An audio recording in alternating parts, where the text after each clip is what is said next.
ஓம் நமச்சிவாயா. ரிஷபலக்னம், ரிஷபராசி, ரோகிணி நட்சத்திரம், பகவான் கிருஷ்ணர் ஜாதகம். கடகாதிபதி கடக வீடு பாதிப்பும், 4ஆம் அதிபதி 4ஆம் வீடு பாதிப்பும். பிறகு சுபத்துவத்தை அடைவதால் தாயை பிறந்ததும் பிரிய நேரிட்டது. இருந்தாலும் தாயன்பு வேறொரு அன்னை மூலமாக கிடைத்தது.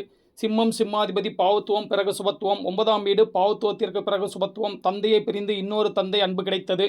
7ஆம் இடம் பாவத்துவமும் 7ஆம் அதிபதி நீச்சமும் சுக்கிரனின் பாவத்துவமும் காதல் தோல்வியை கொடுத்தது.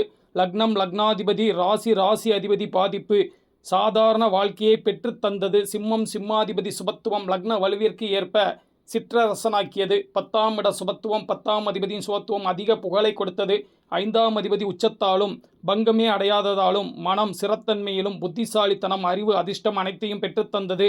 ரிஷப ராசி ரிஷப லக்னத்தில் பிறந்ததால் அன்பிற்கு ஏங்குபவர், அன்பால் அடிமையாகக்கூடியவர். சனியின் லக்ன ராசி தொடர்பு பிடிவாதத்தையும் கொடுத்திருக்கும். 8-12 சுபத்துவம் பிறந்த இடத்தை விட்டு விலக்கியது. ஓம் நமச்சிவாயா.